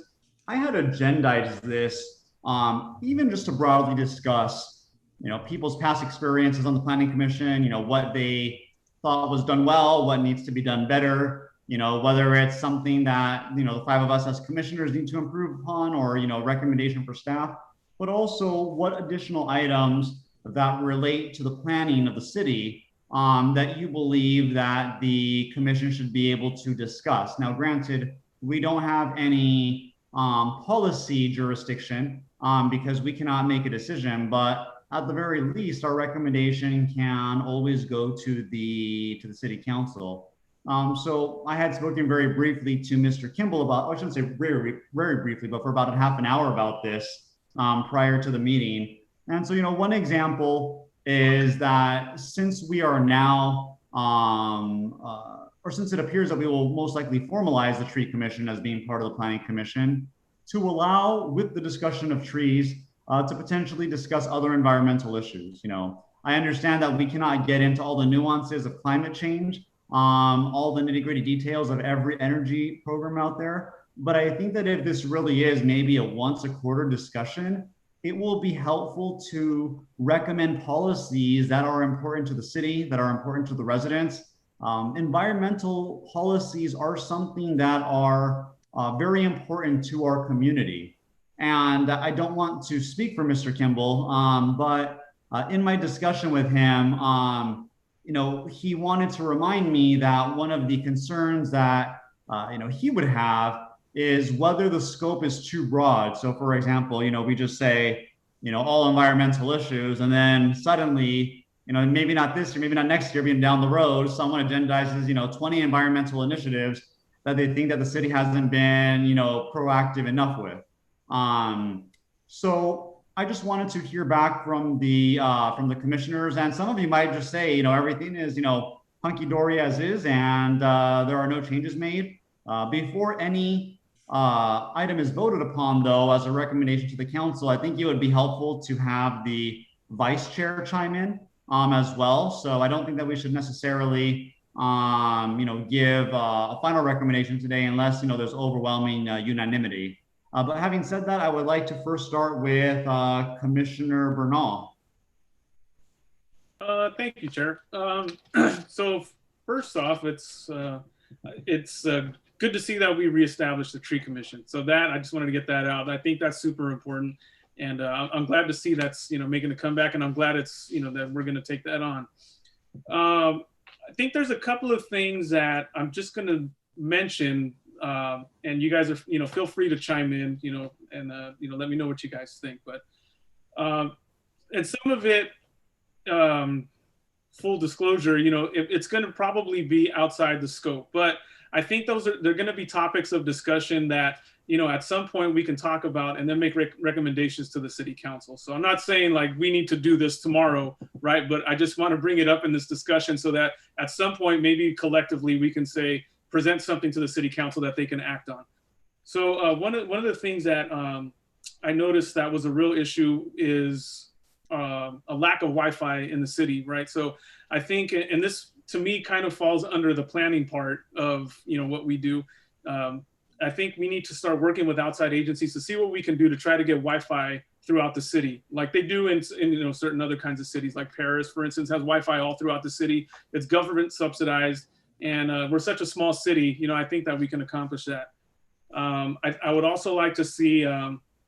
It doesn't have to be every meeting, maybe quarterly, but as you guys are out and about, doing your things, what businesses did you guys visit, and what did you like about them? Do you think they could work here? and start maybe some sort of a, recruitment process for things that we like and things that we would like to see here in the city. I would also like us to, work with the council to see what we can do for our businesses that are operating outside during the pandemic to, see what we can do about making a plan that makes sense for them to continue those kinds of operations. Because number one, there's nothing to say that this thing is over, right? Like we're hoping that it is, but there's nothing really, to say that it won't come back 6 months as COVID-20, right? So I think my whole thing is I really want to see us get ahead of things, right? And be prepared so that when these things happen, we say, oh yeah, well, this is our plan for this. We kind of knew this was coming back around. So, we already know what we're going to do about that. So a couple of other things. The murals, I think, is part of parks. Is that correct? Mr. Kimball? Oh, yeah, he said yes. He's on mute, but yes. Oh, okay. I kind of I'm not trying to steal things from people. Let me just say that I'm stepping on toes. I just kind of feel that, because there's ordinances involved, that that may actually fall in the purview of this commission. So that's just, something that I would, like to see under, what you guys think about that as well. So, yeah, that's pretty much it, I think. Yeah, that's pretty much it. And it may be a little bit more of, working with the Chamber of Commerce. We don't get to hear from them ever, on this commission anyway. Maybe a quarterly report, kind of what's going on, what do they need help with? How can we help them? How can they help us? Some sort of, something like that. That's Mr. Kimball, you have your hand up? Yeah, sorry. I just wanted to kind of, as a baseline, I think, just kind of address kind of the core purpose, I think, of the Planning Commission, and then sort of what the process would be if the Planning Commission does want to, sort of look at some other items outside of that the core purpose. So just as a reminder, the core purpose of the Planning Commission, and this is kind of set forth in Rich or Blanca. By the way, I don't know if everyone's met Blanca, but Blanca Pacheco is also an assistant city attorney with all of ours Madruga. So she'll be joining us more often. Anyway, that I getting back on track. So basically, the core purpose is really related to approving private property, approving entitlements and permits related to private property, as opposed to things that are in the public right of way, meaning in the streets. Public right of way is really, traditionally, the purview of the city council. What the Planning Commission, again, at its core, is to review and approve or not approve permits and entitlements related to activity on private property. Sometimes, obviously, that private property interacts with the public right of way, and there'll be a specific development, and how does that interact with the water system and the sewer system and the street and sidewalk system in front of that property. But again, it's usually very, very much specifically related to a certain project, as opposed to just generally talking about infrastructure improvements or environmental policies or certain things like that. Again, those are all very policy driven discussions. So I just did want to address that if there are certain strategic goals or work plan that this commission does want to, and I would also want to add that to the extent that we continue to increase the scope of this commission, that doesn't have a related impact on staff's workload. So we would have to get anything that's kind of outside of that basic entitlement approval on private property. We would need to bring that work plan back to city council and get sort of their blessing or their feedback on whether or not that's, they feel that that's an appropriate work program for the Planning Commission. So I just wanted to throw that down as a kind of a baseline, sort of what the Planning Commission does. That, and obviously the tree responsibilities that are outlined in the ordinance. So that was it. I don't know if Rich wanted to add anything or not, but otherwise we can just. Yeah, I don't think anybody wants to sort of discourage the energy and enthusiasm of this body to be involved in policy setting. But what I just think is important is not to lose track of the fact that the central purpose of the body is to serve in a quasi judicial capacity, which is to execute laws and policies that are set forth by the city council. And to the extent that a lot of this extra stuff starts to impinge on the ability to do that effectively, I think, folks would really need to start considering, what's the bandwidth and capacity of the body and just of staff to be able to provide that level of support. But, I think on a sort of case by case basis, I don't think that it would be, impossible for this body to lend its insight to the city council, which does have supreme policy setting authority. Wouldn't be inappropriate for you guys to certainly share your experience and share your thoughts on how to better shape policy. I mean, that's certainly welcome. And I think too, like, just to be clear, I think what I'm doing or what I would like to see is putting more work on my colleagues, not necessarily you guys, right? So sorry, guys, let me apologize in advance. But to be, a more proactive commission, right? Like, I'm not necessarily saying like, we need to get staff involved to accomplish some of these things that I'm talking about.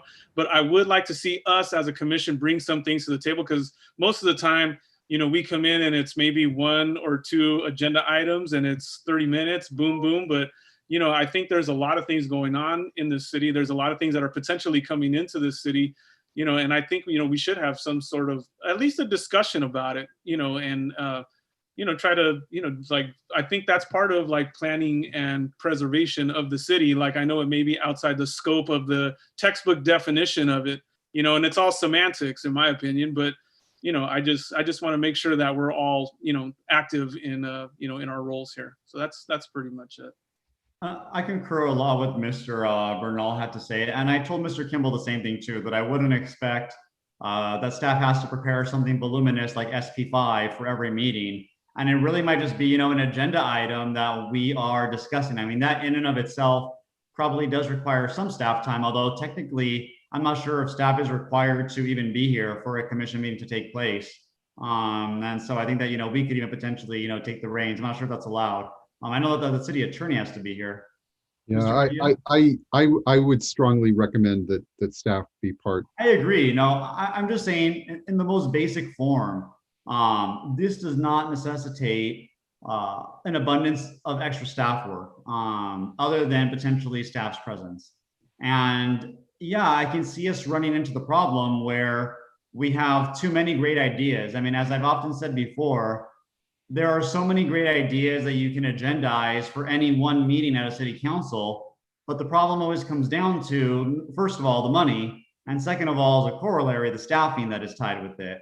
And so I understand Mr. Kimball's concern that he doesn't want to duplicate staff efforts on, doing the same report presentation for, all different bodies, but at the same time, there are different bodies that overlap. So for example, the Education Commission, right now they work, quite a bit on scholarships, but there very well could be a pothole or some type of safety hazard near a school. And someone can argue, well, that should be in, Transportation and Safety Commission. Someone else could say that's an education matter, so it should be in education. I think I'm gonna have to turn on my lights because it got really dark here. And so I think that by at least sharing our ideas here, the council will ultimately decide what does fit and what does not fit in the purview. And yes, as you're saying, some of this is semantics. I tend to agree with you on that. I think that, what staff is saying is, yes, there's a bare minimum that you have to do by legal standards, which we obviously are doing, but it doesn't mean that you can't go above and beyond. And again, my other point, as you mentioned, is that it's not intended to be more work for staff per se, but it does come, it is incumbent upon us to bring forward discussion points, to put in the time, to put in the effort. And so with that said, though, I want to see what Commissioner Pena has to say, and then followed by Pacheco. Yeah, so just kind of backpedaling a little bit. I know there's been a lot of discussion on our role, and I do agree. Obviously, we have I look at our role as more of the executionary role and the compliance role, for the lack of a better word. Just because we have our general plan, we have the bare minimum requirements, but the way I've always viewed our role on the commission is we impart a vision, and we have that vision, which is the general plan, the SP5 corridor, whatever it may be. We have documents from the city and the feedback that we receive from our community members.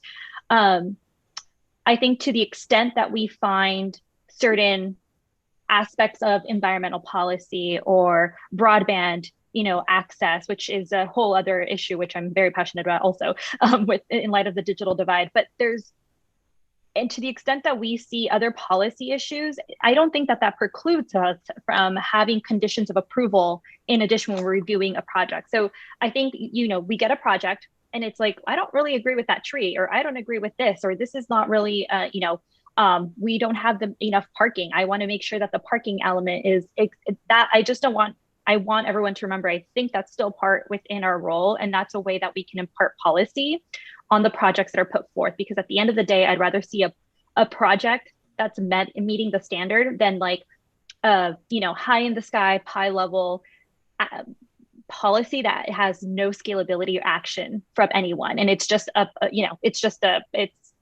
just words on paper. That doesn't mean anything to me. I'm more of an executioner from that perspective.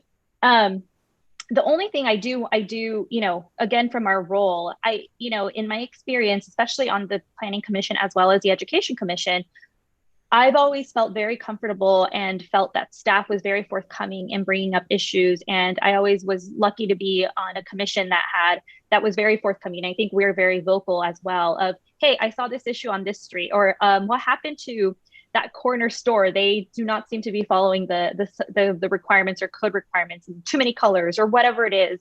And I always felt that reporting that during staff communication was always, I don't want to say sufficient, but it was, in my experience, staff always acted on it. So I think as long as we can keep those communication channels open, and I think that would help us kind of being that liaison, and, we are the eyes of the community, for lack of a better word.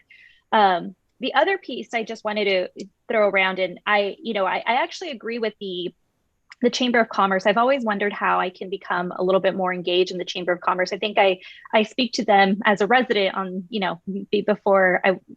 just as a resident, and kind of giving them my 2 cents on how I think things should go. But to the extent that we have opportunities to maybe just get an update, like Commissioner Bernal mentioned, or even if it's just once in a blue moon, we have them, present as an update, that I think that would be a verbal update. I think that would be a good way of engaging them. One idea that I've always had, and I think I've communicated this, if I haven't communicated this as part of my commission days, I definitely have communicated it just ad hoc as a resident, is an onboarding plan. We talk about recruitment, getting more businesses in town, and I think one thing that would be helpful, and maybe this is somewhere this may be a different kind of ploy. This is maybe staff coordinating with the chamber, and to the extent if we can support in one way or another, it's literally writing best practices, a checklist. Hey, you want to open a restaurant? Here's what you have to do. Here's how you reach out to the electric company, the gas company, the whatever it is, the sewage. These are the things that you need, so that folks have kind of a roadmap and make it easier, since we do get a lot of incubators or kind of first-time businesses here in our store. We want them to succeed, but we don't want them to fail up front when they have like a 2 to 3 year lead time and are exhausting all this money. So anyway, just my 2 cents on it, but I welcome any feedback on that. Thank you. And Commissioner Pacheco? Yes, thank you, Chair Fajardo. I don't have any questions or comments at the moment. I'm just kind of taking notes here as we're going along, and hearing things for the first time in the almost year that I've been on this committee. As far as the role of the Planning and Preservation Commission, I didn't know what our boundaries were, and it's good to hear exactly what our purpose for our commission is. So that being said, I just going to continue taking notes, and I will come back with some questions at a later time. Thank you. Thank you. And I believe that Mr. Kimball stated that he would bring the tree commission to the attention of the city council, or I guess for a vote with the city council in July, the second meeting. So hopefully by then, you know, Vice Chair Perez also has a time to chime in. If not, Mr. Kimball can forward, you know, the city council, you know, our general thoughts, and it really does come up to whatever the city council, you know, is comfortable with, whatever determination they make. So we might even have, you know, top 10 ideas here of how we wanted to see the commission change, but, you know, maybe only 2 are picked or maybe none. At the end of the day, I think that this is a helpful discussion. I do love the discussion too of you know, broadband and Wi-Fi. I know that this was a passion both of mine and, you know, former council member Gonzalez, trying to find different ways to integrate it into the city. You know, it's nothing that really ever was fully vetted, but now with the city's, you know, Measure SF money coming in and the city's financial well-being being in excellent, in better shape than it probably ever has been, I think that this might be a more opportune time to take a look at some of these. One of the other things I will mention too is that even though one can state, well, maybe the city council should do this work instead of the commission, what it really comes down to is that the city council doesn't have the bandwidth to handle every nuanced item. I mean, it would just be impossible to get a meeting done if they had to manage all the scholarships for the city, if they had to be experts on, you know, cultural arts, if they had to work on every single bit of minutia related to these, they probably wouldn't get a whole lot of work done. So I see this as a way of maybe us putting in a little bit of extra work, additional extra work for policy objectives that the city council might not have an opportunity to work on. One of the other ones that I wanted to add or ask the city council to consider, I should say, in addition to the green initiatives, is our general infrastructure. And yes, that does include, you know, broadband. It does include, you know, streets. It does include, you know, the condition of the buildings and whatnot. But I can understand why this would be problematic. And so I hope that Mr. Kimball, just after hearing our general thoughts, and again, we're still missing a commissioner, and Commissioner Pacheco indicated that he might, you know, he's taking notes and maybe he'll have more to add at the next meeting. But I do think that if Mr. Kimball has any way to synthesize these different viewpoints, these different ideas, and maybe come back with a recommendation on how it could work for staff and also work for the city, that would be helpful. Yeah, thanks, Chair. I think, you know, we've been taking some notes here, and a couple things that, you know, to me, I just want to have, you know, some clear parameters so that, like you had mentioned, Chair, if it's just like develop infrastructure policies, right? That's a pretty wide net to cast, right? And that's what, quite frankly, city council is elected for, is to do that. You know? So, but if there are certain things, and I was, a couple of things that came to mind. One of the things we're looking at adopting the budget, and I'll give you a quick update on that during staff communications it's on the council agenda on June 21st. But that one of the items that was added by city council and is under consideration is actually adding an economic development manager position. So one of the things that we could potentially do, you know, obviously it takes some time. If that is added through the budget, that position we'd need to develop a job spec. We'd need to go to, you know, the union and make sure that we meet and confer with them on establishing the job spec. Then we'd have to advertise for it. It'll take a little while to get that, to find the right person. But once we got an economic development manager on board, having a quarterly presentation on the, status of the liaison with the, the Chamber of Commerce, any new programs, business onboarding. Sometimes they have, there's things called the red team, which are exactly what you were saying, Commissioner Pena, on, just handouts on what programs are available, who you contact to get your, utilities hooked up, that type of thing. Getting kind of quarterly updates from an economic development manager position, makes sense. So that's kind of an easier scope. Like, okay, so Agree. one of the things is we'll do quarter, as opposed to just saying we'll review infrastructure, because that's a little bit more of a wide net to cast. So it's very wide, yeah. Yeah, so maybe there's a few items like that we can kind of sort of work through that make sense. And again, like quarterly reports from Matt, from the Director of Public Works, on the on the trees, the tree status, the tree up, the commission. Well, I guess you are the tree commission, so the status of tree activities. Again, something like that. Those are kind of work programs that are pretty easy. They're not easy, but they're easy to plan for. We have a staff member. There is a nexus. It's not a lot of work. So I think that there probably is a middle ground that we can kind of, get bounce some additional ideas and have the Planning Commission be a liaison on some of these ideas but still kind of stays within sort of the original purpose of the Planning Commission.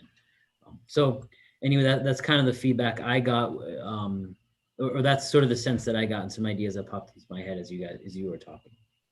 Right, and I think it'll be helpful to have your expertise on narrowing things down. We're maybe thinking, wide nets, broad, for really grandiose things. But if you have a way of structuring it a little bit better, that would be a tremendous help. As far as having quarterly reports from the chamber, I mean, if that is what the city council votes on, then so be it. It is probably not my first inclination of what I think would be best for the city, and only because it consists of such a small number of businesses in the city. I mean, at least from what I recall, it wasn't even 10% of the businesses. And so I think it would be unfortunate to take those updates as somehow being the voice of the business community versus whatever it is, 5% of businesses in the city, or 2.5% or whatnot. I also think it would be helpful if the organization showed a little bit more transparency by showing who the actual members are, because we're giving it this general name, Chamber of Commerce. From what I understand, the list of members is not made public. And that does give me a little bit of concern. I was on the chamber as a council liaison when it initially started early on. I forgot the year. I think it might have been 2014, but don't quote me on that. I think it was 2014 though. And there was a very strong push, not by me, but by other members, to shun businesses that were not sufficiently supportive of and loyal to Ashkenazi development. And it really bothered me. I mean, I brought this up to them on a number of occasions. Just to give you an example, there were a number of businesses that would have been interested in joining, but the board composition of that time, not only did it include, 2 Ashkenazi development employees, Ashkenazi development tenants, but the mother of one of the tenants. I think there's like 1,000 businesses in San Fernando. They couldn't get another business to sit on the board, so they had to have someone's family member. And so I don't want anyone to be excluded. I think that every business, regardless of whom they affiliate with, should have fair footing in the city. But if it's about keeping impartiality, if it's about keeping transparency, I think that at this time, unless there's new information that I'm not aware of, which could be true, I think that at this time, having them as an official part of the duties of the commission would be counterproductive. And again, I'm open to being wrong on this, and I hope that the information I have is very outdated. But that is just my initial gut feeling, so that every business, every person, every entity that comes forward to this planning commission understands that it really is a board that consists of impartiality. So that's just my 2 cents on it. But again, this isn't even my decision, it's the city council. And Chair, if I may, just real quick, I don't want to get off into a discussion of, a particular, business or makeup of a group. I mean, I think personally what I would just want to see is that the economic development manager would be the liaison. I don't know that we would necessarily have any one organization, whether it's the chamber or. That's the point. Because there are other business groups too. And why would these other business groups, why would their 20 members have, a stronger footing, or why would another group have a stronger footing? Sure. It's basically about creating neutrality for everyone, a level playing field. Yeah, so the economic development manager would be the liaison, and that they would provide updates. That's what I would see as kind of being the purpose here. And I'm sure I'm not going to put words into Commissioner Pena's mouth because I know she had brought it up, but that's kind of, it's more of an informational update as opposed to an engaged back and forth between the Planning Commission and some other. Agreed. I actually am not. I'm not suggesting to expand the scope of the Planning Commission. I do support expanding our transparency, our involvement, our understanding, but not necessarily weighing in on additional things. Again, that doesn't preclude us from looking at things from a certain lens. And I think we all have certain backgrounds. And I can certainly look at things from one lens on an environmental perspective. I know I've opined on certain HVAC issues or like how things are conducted, or parking because it's for whatever reason, or a certain project that I may not be supportive for X, Y, and Z reasons. So I think we all bring those different backgrounds to the table. And I think that's where the onus is on us, for us to make those decisions and make those recommendations and conditions of approval based on our experience and things that we see with the community. My suggestion on the chamber was more from a perspective of, hey, are they a vehicle that can help bring in new business? Is there something that we can do and discuss? Is there, we were talking about recruitment. Is there something, are they a bridge or voice? And I didn't realize that the economic development position director was still out there. So that's actually, if anything, that actually creates the formality where they can address some of these ideas that I've had in mind for many years. It just, obviously we need someone to mobilize and execute. And there might be other businesses that aren't part of any organization here in the city, and they just have phenomenal resources for attracting new businesses.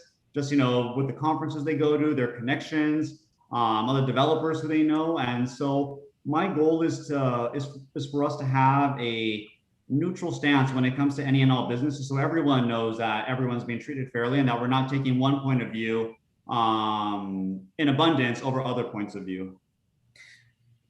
So sorry. Go ahead, Mr. Commissioner. Okay.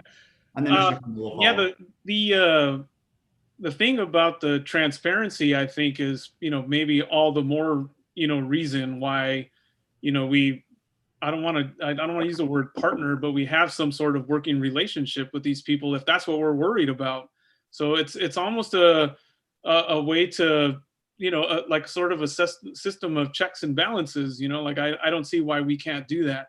So I think my whole goal with this was just, if there's any way that we as a commission can help recruit businesses to the city of San Fernando, those are things that we need to explore, or we should be exploring, if we can use. And the Chamber of Commerce is just one example, right? But if there's an organization that already exists within the city to help us do that, then that's something that I feel personally, whether it's the purview or not, it's something that you should want to do as a resident of this town. Like if we can use them to recruit businesses, and that's something that that we should do. So I don't, definitely don't want to see the Chamber of Commerce politicized. I hope that's not what's going on. I've never been involved with the Chamber of Commerce personally, but if that's what's going on, then that's not right, and that needs to be addressed. So instead of just talking about it like, well, this is what happened, 5 years ago, or, something like that. Well, if that's what's going on here, then that's not right. And that needs to be addressed. So who's going to correct it? Do we wait for, I don't know, a city council member to try to correct it, 10 years from now or something? Or, do we start that conversation?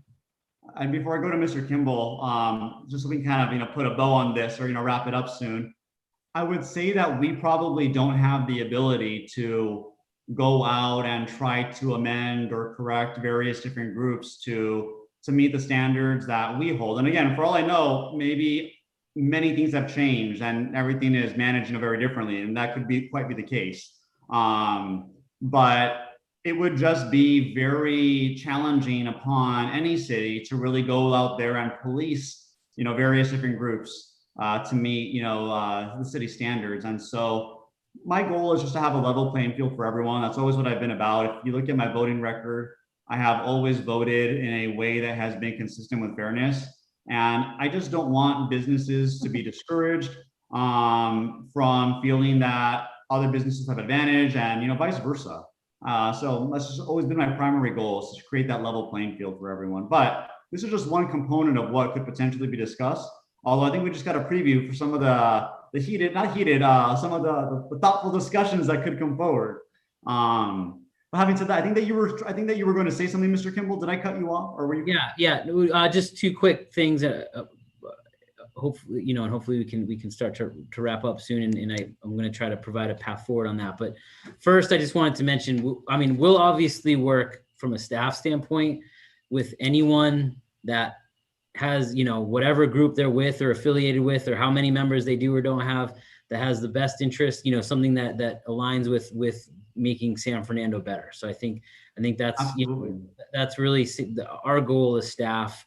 Sometimes people may have nefarious motivations, may or may not, but it could, or not nefarious, self-serving motivations, but that self-serving motivation could most certainly help us become a better city. So they don't need to be, they don't need to be mutually exclusive. They will work with anyone that has a good idea that will help us get to where we want to go.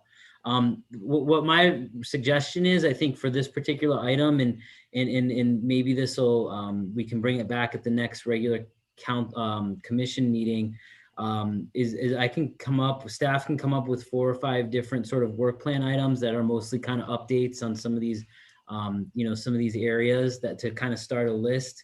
And then maybe we can get some additional assuming that all the commissioners will be here at the next regular meeting.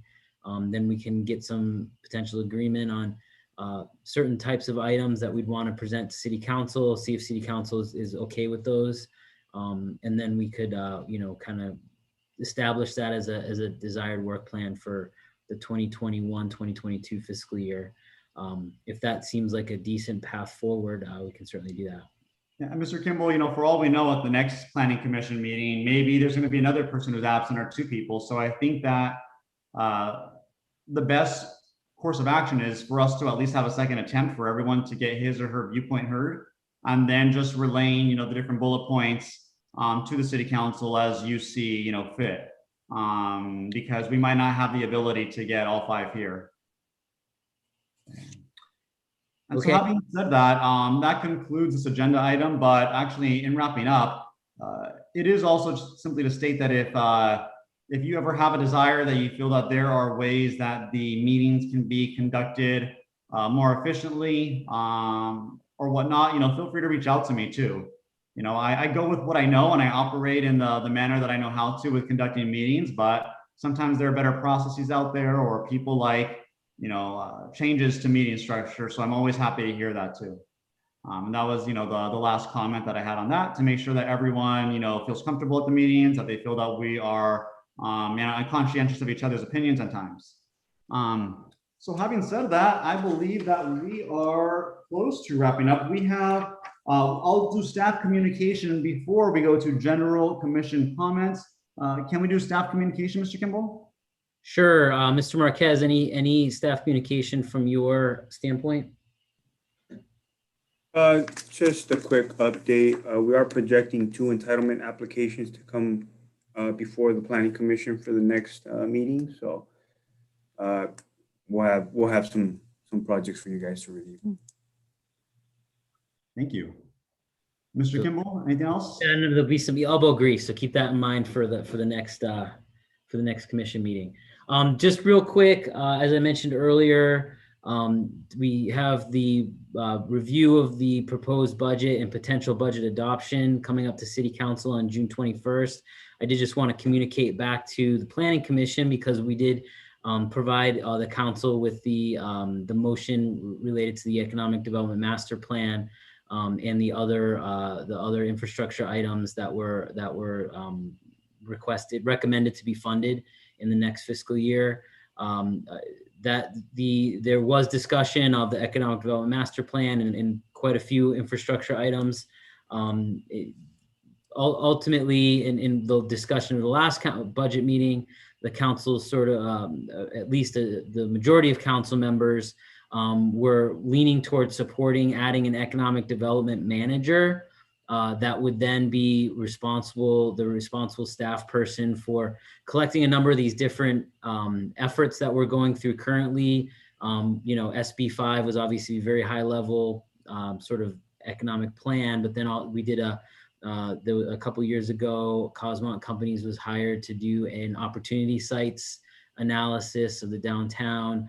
And then there was currently Azure Development is doing some outreach related to a potential project in which there's data that they're collecting there. So, all those are kind of little pieces of that a staff member could start piecing together and working through sort of a larger potential economic development master plan. So in the last meeting, again, that was just where council tended to lean, was toward the economic development manager versus the master plan. That being said, we still have another meeting to go, at least one meeting to go. The budget's not adopted yet, so there could be additional changes. But I did want to, let this group know that the council did receive your recommendation and did give has and will continue to give credence to that recommendation from this body. So with that, I have no other.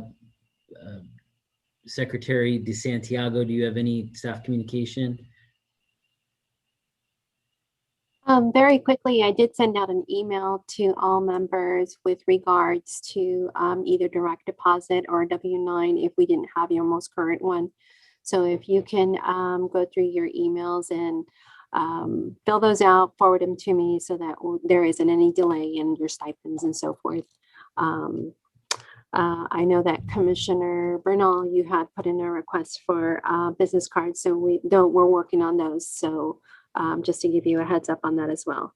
And if anyone is having any difficulty with their emails or having any difficulty with accessing any of the city provided emails, to go ahead and forward me an email, and I'll make sure that our IT department gets on it as soon as possible. But that's about it.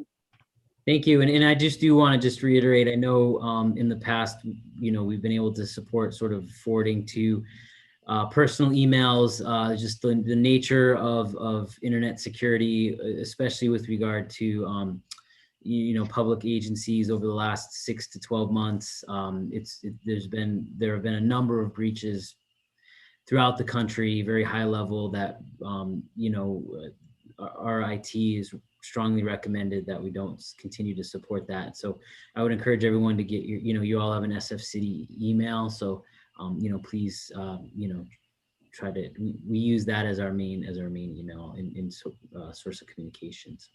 Either of the city attorneys, any staff communication? Oh, I just wanted to just introduce myself. My name is Blanca Pacheco, and I'm one of the new attorneys. And I'll be working with all of you in this Planning Commission meeting in the future. So just wanted to introduce myself. Thank you. We're very excited to have you. And since I know the question will come up around town, there's no relation, correct, to Commissioner Pacheco nor Councilmember Pacheco? No relation. Okay, thank you. Thank you. Thank you. And that concludes staff communication. Great. Then we will now go to general council comments. Commissioner Pacheco?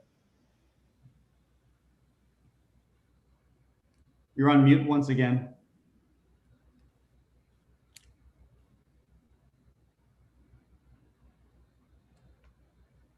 Thank you, Chairman Fajardo. No, in the interest of time, I have no comments at the moment. Thank you. Commissioner Pena? No comments for me. Thank you. Commissioner Bernal? No, I'm good. Thank you, Chair. Thank you. And thank you to staff for all of those reminders. I will be getting my city email set up very soon too. And so I opted to not have business cards this time around, just to save a little bit of paper. I know we used to have them on plastic, which we're no longer doing, but I feel that it's really easy to give someone my city email address, my phone number. And so, and maybe what we could do though in the future is have like an electronic card where you can text it to someone, save a tree. And so, but either way, so I chose not to get them, but I think that overall this was a really good meeting. I wanted to thank everyone for their time. I know that we ran, a couple of hours, and yeah, it's really good to be able to have these thoughtful conversations. My goal in government as a whole has always been to see more fairness and more transparency. And so, while I have the opportunity to serve here on the, planning commission, that will always continue to be my goal, to make sure that everyone is treated fairly. And so I hope that you as commissioners, since we spoke about checks and balances, I hope that you as commissioners will also be that check on balance on anything that you disagree with. If I say something that's factually incorrect, I want to be called out on it, not to be embarrassed, but in order to have, correct information so that there is no misinformation that goes out. If I say anything that is, lopsided, that doesn't apply to every person, every individual, every organization, I hope that, you will call me out you will address that, not call me out, but you will address that, because everyone needs to know that he, she, or they, are treated fairly. And so those have always been my goals, always been my objectives. If there are better ways to achieve them, I hope to learn from all of you. I've been able to learn from so many people in the city over these past 8 years being involved in government, and I continue to grow as a person and look forward to sharing the wisdom that all of you bring to this commission. So having said that, feel free to call me anytime, email me, and sorry if I'm slow to get back to you. Honestly, this last month and a half, I've literally been working about like 7 hours a day. My schedule's finally clearing up. But I have just been so overwhelmed this past month and a half to maybe even 2 months. But feel free to reach out to me anytime. And if I, take a while to get back to you, I apologize on that to everyone, but I will make sure that every call, is returned and incorporate everyone's ideas, in our meetings. So having said that, we are now at the adjournment and I have 1% battery life left. So I will move to adjourn this planning commission meeting. Do I have a second? Second by Commissioner Pena. Roll call, please, Ms. DeSantiago. Chair Fajardo, you move to adjourn to the July 12th regular meeting of the Planning and Preservation Commission. Yes. And Commissioner Pena, you second. Yes. And with that said, let's see, we've got Commissioner Bernal, your vote. Yes. Commissioner Pacheco, your vote. Yes. Commissioner Pena, your vote. Yes. And Chair Fajardo, your vote. Yes, the motion carries. We are hereby adjourned at 8:33 p.m. Thank you all and have a wonderful evening. Thank you. You do the same.